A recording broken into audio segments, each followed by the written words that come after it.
장 1절에서 3절 말씀입니다.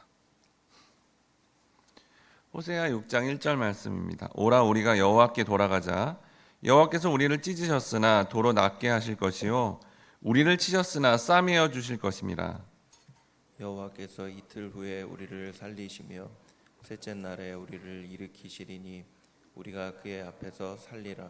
3절 같이 읽겠습니다. 그러므로 우리가 여호와를 알자, 힘써 여호와를 알자. 그의 나타나심은 새벽빛같이 어김없나니 비와 같이 땅을 적시는 늦은 비와 같이 우리에게 임하시리라 하니라.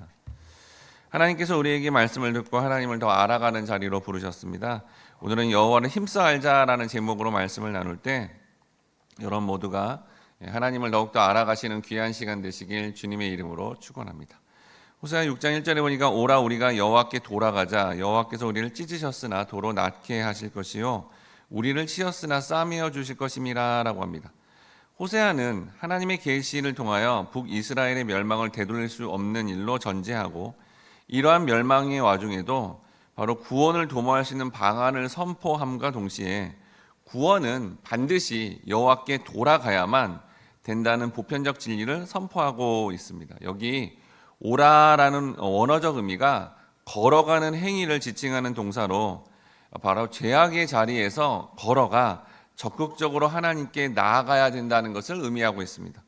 또한 돌아가자는 여호와께서 자기 곳으로 돌아갈 것을 나타내는 사용되는 단어로서 이스라엘 백성이 원래 있어야 될 자리가 바로 여호와 하나님의 품 안이었다라는 사실을 강조하고 있다는 겁니다.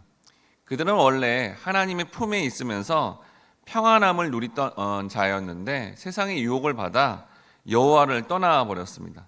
그리고 이러한 삶은 결국 그들에게 여호와의 심판을 초래했던 것입니다. 이스라엘은 원래 있어야 할 곳을 떠나 엉뚱한 곳에서 인생을 허비하고 있었다는 것이며 그들의 영적 고향인 바로 여호와의 품에 돌아가야만 한다는 겁니다.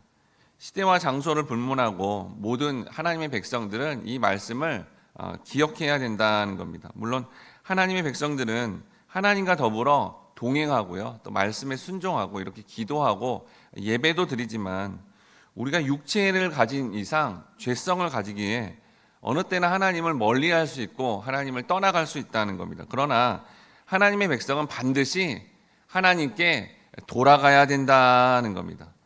비록 죄로 인한 이스라엘의 국가적 멸망이 불가피하지만 그 후에 여호와의 회복의 은총이 있을 것이기 때문에 이스라엘은 여호와께 돌아가야 한다는 사실을 호세아 선지자가 분명하게 이렇게 강조하며 말하고 있다는 겁니다. 여기서 우리가 하나님 앞에 징계를 당할 때 겸손하게 그분 함께 돌아가면 회복의 은총을 누리지만 어리석은 자는 그분에 대해서 적대적인 마음을 품다가 끝까지 대항하다가 최종적 멸망으로 가게 된다는 것을 알 수 있습니다.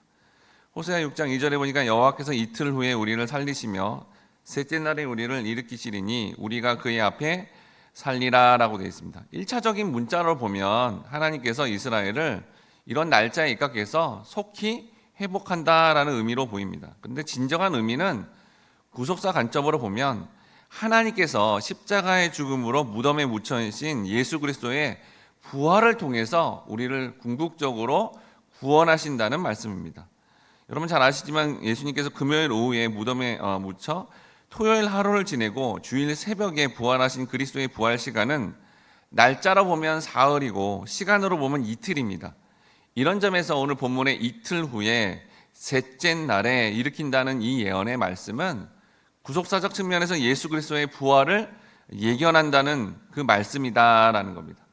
이는 하나님이 멸망과 죽음의 형편에 처한 이스라엘을 예수 그리스도의 부활, 예수 그리스도를 통해서 소생시킬 것이다, 회복시킬 것이다 라는 것을 분명하게 강조하고 있다는 겁니다. 호세아 6장 3절에 보니까 그러므로 우리가 여호와를 알자, 힘써 여호와를 알자. 그의 나타나심은 새벽빛같이 어김없나니 비와 같이 땅을 적시는 늦은 비와 같이 우리에게 임하시리라 하니라 라고 되어 있습니다.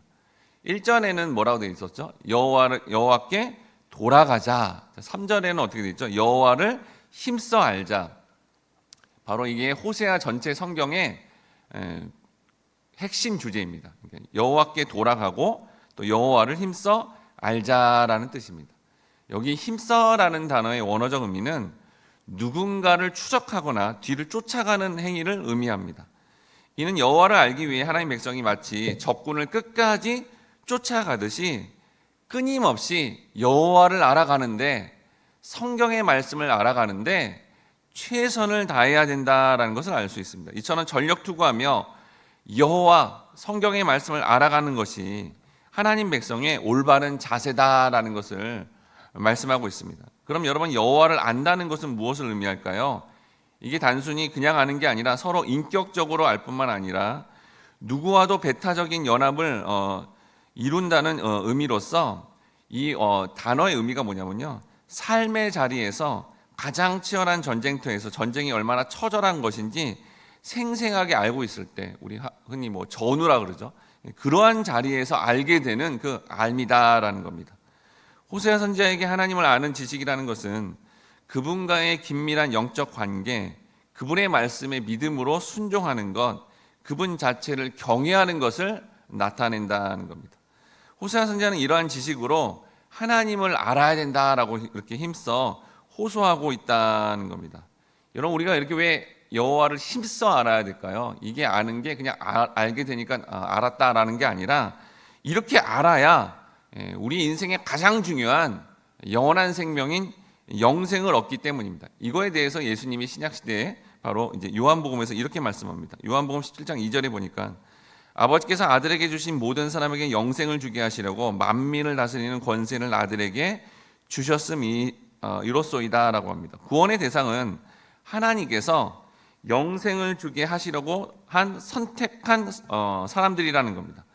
이를 통하여 우리가 주님을 아는 것에 대한 본질은 예수님을 내 스스로 믿고 알아가는 게 아니라 주님의 선택에 의해서 바로 이렇게 여호와 예수님을 알게 된다라는 것을 여기서 말씀하고 있는 겁니다. 그러니까 여러분, 우리가 이 성경을 내가 이렇게 어떻게 알게 됐지? 그러면 감격해야 된다는 거예요. 왜요? 여호와께서 우리를 선택했기 때문에 이 말씀이 세상에 아무리 대학 교수라도 여러 번 읽어도, 성경을 여러 번 읽고 뭐 연구해봐야 안 된다는 거죠. 하나님이 선택한 영혼에게 진리의 영 되신 성령님을 허락하셔야만 성경의 말씀을 알게 된다는 겁니다. 그럼 우리가 여러분 복음을 어떻게 알게 될까요? 두 가지로 알게 되는데요. 첫 번째로 우리 인생의 고난을 통해서 예수님을 알아가게 됩니다. 시편 119편 71편에 보니까 고난 당하는 것이 내게 유익이라 이로 말미암아 내가 주의 율례들을 배우게 되었나이다. 삶의 고난을 통해 하나님을 알게 된다는 겁니다. 여러분도 이렇게 막 새벽에 나와서 말씀을 듣고 기도하는 것, 인생 가운데 고난과 큰 문제 가운데 하나님을 의지하지 않고는 살 수 없다라는 마음을 가지게 될 때 우리가 이렇게 하나님을 알아가게 되고, 호세아 선지자도 하나님의 명령에 따라 나쁜 여자라고 해당되는 고멜을 데리고 오는 그 고난을 통해 하나님을 알게 되었다는 겁니다. 두 번째는 우리의 반복적인 죄악이 삶 가운데 폭로되어져 스스로 죄인임을 깨닫게 되면 그때 여호와 하나님을 알게 된다는 겁니다. 왜냐하면 주님을 알아가는 이 복음은 자신 안에 선한 것이 하나도 없음을 깨달아 자신의 불가능함을 인정해야 그 자리에서 진정으로 하나님을 알 수 있기 때문입니다.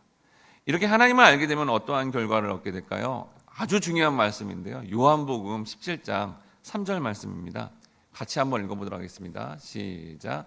영생은 곧 유일하신 참 하나님과 그가 보내신 자 예수 그리스도를 아는 것이니이다. 여기 말씀 중에 중요한 단어가 바로 아는 것, 그리스도를 아는 것이다라는 겁니다. 여기 안다는 것은 여러분, 우리가 흔히 학교에서 뭘 배우고 지식적으로 인식적으로 안다라는 것이 아니라 인격적으로 친숙한 관계를 맺어 상대방과 교제하고 교류하며 동행한다라는 의미입니다. 우리는 이렇게 주님을 인식론적이 아니라 관계론적으로 알고 있어야 되며 실제로 그런 관계의 삶을 누리고 살아야 된다는 겁니다. 왜 우리가 여러분 예수님과 이렇게 한평생 관계하며 알아가야 될까요? 이렇게 관계론적으로 알지 못하는 것은 바로 영원한 영생이 아니기 때문입니다. 마태복음 7장 21절 23절에 나더러 주여 주여 하는 자마다 다 천국에 들어갈 것이 아니요 다만 하늘에 계신 내 아버지의 뜻대로 행하는 자라야 들어가리라. 그날에 많은 사람들이 나더러 이르되 주여 주여 우리가 주의 이름으로 선지자 노릇하며 주의 이름으로 귀신을 쫓아내며 주의 이름으로 많은 권능을 행하지 아니하였나이까 하리니 그때 내가 그들에게 밝히 말하되 내가 너희를 도무지 알지 못하니 불법을 행하는 자들아 내게서 떠나가라 하리라 라고 합니다. 여기 여러분 보세요. 주여 주여 하죠. 주여 주는 누가 하죠? 교회의 성도가 합니다. 그런데 이 교회 성도들이 다 영생에 이르지 않는다라고 예수님이 직접 말씀했다는 겁니다. 다만 하나님의 뜻인 예수님을 통해서 주님의 뜻을 정확하게 알고 반응하는 자만 간다는 거죠. 뒤에 말씀을 보니까 귀신을 쫓아내고 많은 권능을 행한다.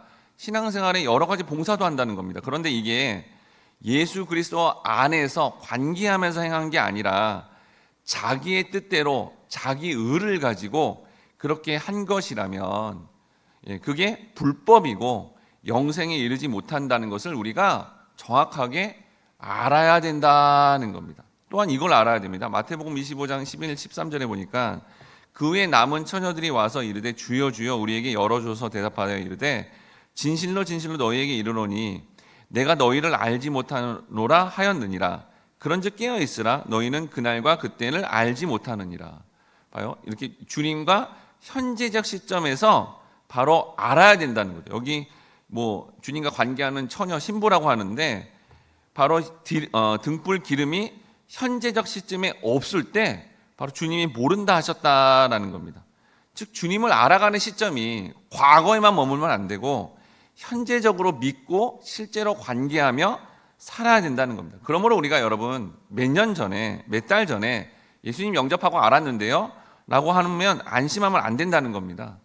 그런 적 누구든지 그리스도 안에 있으면 새로운 피조물이라 이전 것은 지나갔을 때 보라 새 것이 되었도다라는 고린도후서 5장 17절 말씀처럼 이전 것은 모두 지나갔다고 성경이 말씀하고 있습니다. 이를 통하여 우리는 예수님을 성경의 말씀을 예수 그리스도 중심으로 날마다 매주 새롭게 예수를 알아가는 그 삶 속에서 현재적 시점에서 주님과 관계하고 있을 때 그걸 영생이다라고 그렇게 선언하고 있다는 겁니다. 그래서 우리는 교회에서 매일 새벽기도 설교 요약을 통해서 나누는 말씀을 이런 예수님 중심으로 복음에 입각하여 묵상해야 됩니다. 주중에 수요 예배와 금요 기도와 강의의 말씀을 통해 예수 그리스도 중심으로 알아가는데 힘써야 된다는 겁니다. 바로 오늘 모든 성도님들이 예수 그리스도를 예수님 여호와를 힘써 알아가심으로 말미암아 이 영생을 확신하시고 하늘의 복을 충만하게 받으시며 여러분과 또 우리 교회를 통하여 주님을 더 알아가게 만드는 그런 복된 삶을 살아가시길 주님의 이름으로 축원합니다. 기도하겠습니다. 사랑하는 주님 감사합니다. 오늘 호세아 말씀을 통해 우리 모두가 여호와를 힘써 알게 하시니 감사합니다. 여호와께 돌아가야 된다는 것을 알아야 되는 것이며 주님과의 그런 관계론적으로 우리가 알아가는 삶을 과거가 아니라 현재 시점에서 우리가 날마다 또 매주마다 그렇게 알아감으로 통해 우리가 믿음으로 주님과 늘 동행하며 함께함으로 말미암아 우리 주변에 이렇게 여호와를 알지 못하는 영혼들에게 알 수 있도록 이 복음의 말씀을 우리의 입술과 삶을 통해서 전파하는 그런 복된 삶이 될 수 있도록 하나님 아버지 함께 하시고 인도해 주옵소서. 감사드리며 예수님의 이름으로 기도드립니다. 다음의 기도 제목으로 기도하겠습니다. 주여 우리가 여호와를 힘써 알아감으로 영생을 확신하고 이 생명의 말씀을 전하여 우리 주변의 사람들도 알게 하는데 쓰임받는 복된 삶이 되게 도와주옵소서.